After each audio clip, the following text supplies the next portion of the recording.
Hello and welcome to my channel thinking literature. इस video में हम राइम को डिस्कस करेंगे।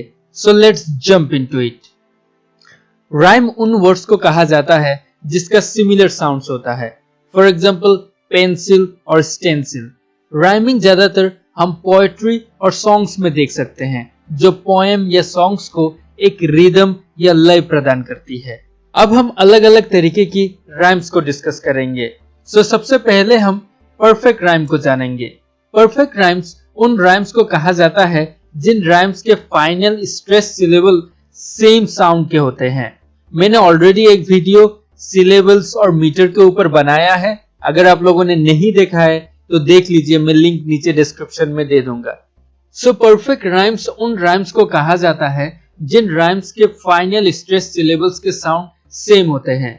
फॉर एग्जांपल कंपेयर और डिस्पेयर, इन दो वर्ड्स के फाइनल सिलेबल्स पेयर और पेयर दोनों स्ट्रेस सिलेबल्स हैं और राइम हैं।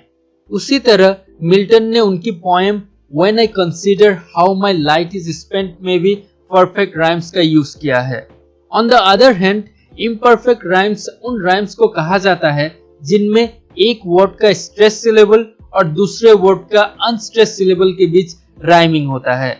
फॉर एग्जांपल पेंटिंग और रिंग इम्परफेक्ट राइम है, क्योंकि पेंटिंग का आईएनजी अनस्ट्रेस सिलेबल है और रिंग स्ट्रेस सिलेबल है। सो एक अनस्ट्रेस सिलेबल का दूसरे स्ट्रेस सिलेबल के साथ हुए राइम को इम्परफेक्ट राइम कहा जाता है। मैस्कुलिन राइम उन राइम्स को कहा जाता है जिनका एक ही सिलेबल सिमिलर होता है और वो सिलेबल ऑफन लास्ट सिलेबल होता है और स्ट्रेस सिलेबल होता है। और इसका एग्जाम्पल हम जॉन डन की poem lecture upon the shadow में देख सकते हैं, जिसमें दी और फिलोसफी मैस्कुलिन राइम है, क्योंकि इसमें केवल लास्ट सिलेबल मैच करता है और दोनों ही स्ट्रेस सिलेबल है। दूसरी तरफ फेमिनिन राइम उन राइम्स को कहा जाता है जिसमें मैस्कुलिन राइम की तरह एक सिलेबल नहीं बल्कि दो सिलेबल्स मैच करते हैं। क्योंकि इस तरह के राइमिंग में दो सिलेबल्स मैच करते हैं, इस वजह से इस तरह के राइम को डबल राइम भी कहा जाता है। फॉर एग्जांपल वीजल्स और मीजल्स, इन दो वर्ड्स में पहला सिलेबल वी और मे भी राइम है और सेल्स भी राइम है। सो फेमिनिन राइम में दो सिलेबल्स राइमिंग होते हैं। इंटरनल राइम उन राइम्स को कहा जाता है जो लाइंस के आखिर में नहीं होते बल्कि एक लाइन के अंदर ही होते हैं।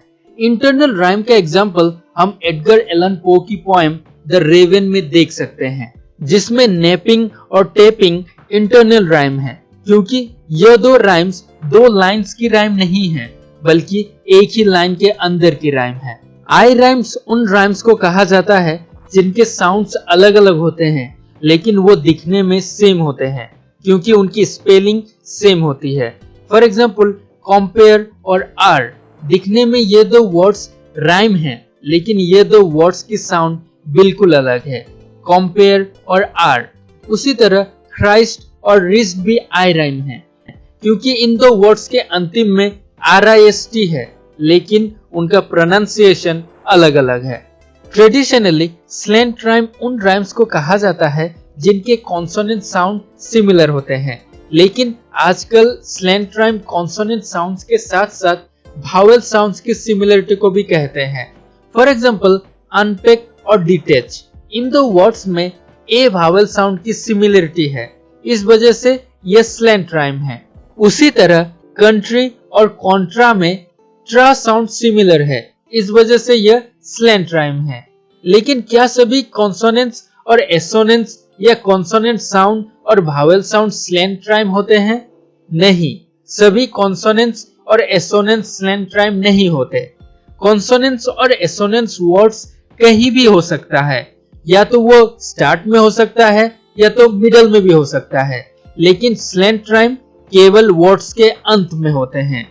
फॉर एग्जांपल पैलेट और पोलाइट, ये दो शब्द कॉन्सोनेंट्स हैं, क्योंकि इसमें पी साउंड और एल साउंड और टी साउंड सेम है, लेकिन ये दो शब्द स्लैंट राइम केवल इस वजह से है क्योंकि टी साउंड इन दो शब्द का लास्ट सिलेबल है।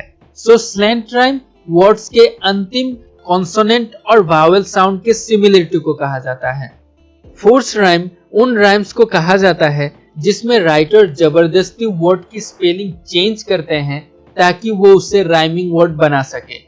फोर्स राइम का एग्जाम्पल हम मिल्टन का poem how soon had time the subtle thief of youth में देख सकते हैं। इस पोएम की दो शब्द स्यूथ और इंड्यूथ फोर्स राइम है क्योंकि मिल्टन ने इंड्यूरेथ का स्पेलिंग चेंज करके इंड्यूथ किया है। सो इंड्यूथ का असली स्पेलिंग इंड्यूरेथ होता है, लेकिन मिल्टन ने इसको राइमिंग वर्ड बनाने के लिए शब्द का स्पेलिंग इंड्यूथ किया है। ब्रोकन राइम उन राइम को कहा जाता है जिसमें एक वर्ड को डिवाइड किया जाता है ताकि उसे राइमिंग वर्ड बना सके। इन वर्ड्स को ज्यादातर एक हाइफेन के साथ डिवाइड किया जाता है। इसका एग्जाम्पल हम एडवर्ड लेयर की poem how pleasant to know Mister Lear में देख सकते हैं। यहाँ पर राइटर ने नाइट गाउन वर्ड को एक हाइफेन के सहारे डिवाइड किया है ताकि वो नाइट को व्हाइट के साथ राइमिंग कर सके। सो ब्रोकन राइम में वर्ड को ब्रेक या तोड़ा जाता है। आइडेंटिकल राइम बिल्कुल आई राइम्स का ऑपोजिट होता है, जिसमें वो दिखने में अलग होते हैं लेकिन सुनने में बिल्कुल सेम होता है।